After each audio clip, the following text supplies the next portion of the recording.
Hello दोस्तों, स्वागत है आप सबका कविता नींद की यादों के सफ़र में। तो दोस्तों फाइनली आज होली का दिन था, तो शनिवार को रात जैसे कि भूखा ही सो गया था 36 घंटे काम करने के बाद और पूरे दिन सैडनेस रहा और शाम को फाइनली 5 बजे उठा बिस्तर से, फिर झाड़ू, पोछा ये सब करने के बाद मैंने फाइनली भगवान का पूजा किया और भोग में उन्हें ड्राई फ्रूट्स और बनाना यही चढ़ाया उनको। उसके बाद भोग लगाने के बाद फाइनली आज मुझे अपनी पत्नी जी के लिए भी भोग तैयार करना था। मैं खाऊँ या ना खाऊँ, आज पूर्णिमा भी है, मैं हर पूर्णिमा को उनके लिए कुछ न कुछ भोग बनाता हूँ। और वैसे आज होली भी है, तो आज मैं पहली बार पुआ बनाऊँगा और मटर पनीर की सब्ज़ी और जीरा राइस और पकौड़े भी बनाने हैं। और ये फाइनली मैंने पुए के लिए थोड़ा नारियल कद्दूकस कर लिया, इलायची कूट लेता हूँ और फाइनली थोड़ा सा बादाम काटा है और नारियल, किशमिश, इलायची और बादाम ये सब पुए के लिए तैयार करें। फाइनली पुआ में मैंने 1 पाव मैदा लिया है, जिसमें मैंने 2 केले, 200 ग्राम दूध और बाकी जो एक मैंने जो नारियल, किशमिश और इलायची था वो डाल दिया हूँ और ये सब डाल करके उसको अच्छे से वो मिला लूँगा। ये मैंने पकौड़े के लिए भी सामग्री तैयार कर ली है।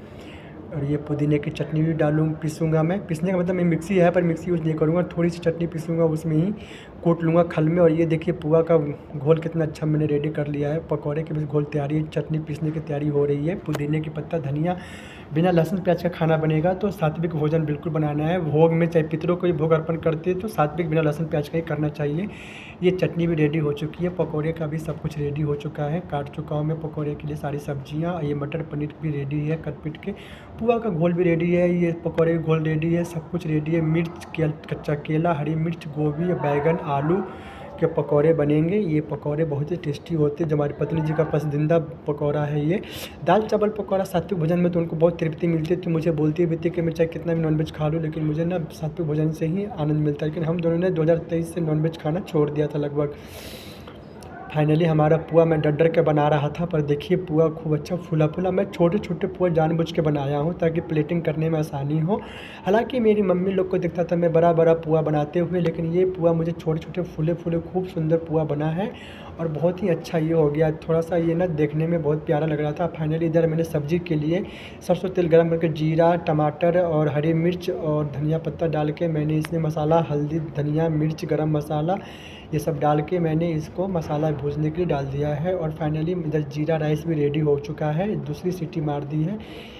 4 चूल्हे वाला, 4 बर्नर का स्टोव है, तो इससे बनाने में आसानी होती है। पकौड़ा भी कलर बहुत अच्छा आ रहा है। फाइनली सब्जी भी रेडी हो चुका है। ये देखिए यार, बिना लहसुन प्याज की सब्जी है, लेकिन बहुत ही देखने में प्यारा लग रहा है।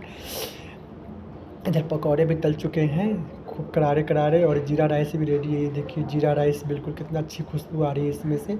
फाइनली मेरा राइस रेडी हो गया, सब्जी भी रेडी है। फाइनली मैंने प्लेटिंग कर ली है पत्नी जी को भोग के लिए। उसके ऊपर थोड़े कटे हुए बादाम डाल दिए हैं, शायद में पुदीने के पत्ते थे, लेकिन बाद में मैंने सोचा कि पुदीने के पत्ते हटा देता हूँ, तो सिर्फ बादाम से ही प्लेटिंग कर दी मैंने उनके भोग के लिए। लगभग बहुत अच्छा पुए से खुशबू आ रही थी, जिसमें इलायची की खुशबू तो मन मोह दिया था। और इधर सब्जी भी रेडी हो गया था, इसमें मैंने फटाफट धनिया पत्ता से गार्निश कर दिया। सब्जी की कलर बिना लहसुन प्याज की इतनी अच्छी बनेगी। फाइनली हमारे सनातन धर्म में नियम है कि सबसे पहले चूल्हे पे एक निवाला अर्पण करते हैं, फिर गौ माता को निकालते हैं कटोरी में। गौ माता के जैसे पत्नी जी के लिए चावल और सब्जी प्लेट में निकाल लेते हैं। और उसके बाद ये फाइनली सारा भोग रेडी है, दाल, पकौड़े, सब्जी, चावल, जीरा राइस और मटर पनीर और ये चटनी है, पकौड़े हैं और ये देखिए पुआ है, गिलास में पानी। सब में एक तुलसी का पत्ता रख दूँगा।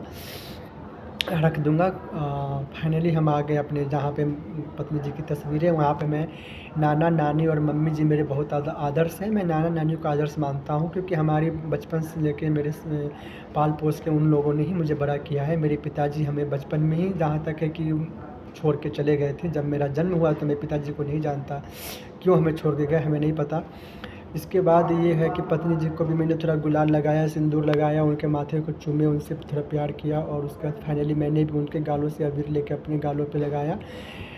मैं मानता हूँ अगर आत्मा, अगर इस दुनिया में अगर 1% भी है सच्चाई है कि आत्मा अमर है, तो मेरी पत्नी जी कहीं न कहीं मुझे चाहे देख ही रही होगी कि अगर मैं गलत हूँ, सही हूँ, जो भी उनकी नज़रों के सामने हूँ, जैसा भी उनका हूँ, हर जन्म में उनका रहूँगा। और इस वर्ष यही कामना रहेगी कि मुझे हर जन्म में कविता जी जैसी पत्नी मिले। कविता जी जैसी नहीं, कविता जी ही मिले, पर किसी जन्म में ऐसी परिस्थिति ना हो कि आधा अधूरा मिलन ना हो, ना ऐसी कोई नोक झोंक हो, बस प्यार ही प्यार और प्रेम भरा जीवन हो। ऐसा मैं वरदान मांगता हूँ अपनी नारायण लक्ष्मी जी से कि हम हर जन्म में मिलें, चाहे इंसान हो, जानवर हो, कीड़े हैं, मकोड़े जो भी हो, पर हम लोग साथ में ही रहें।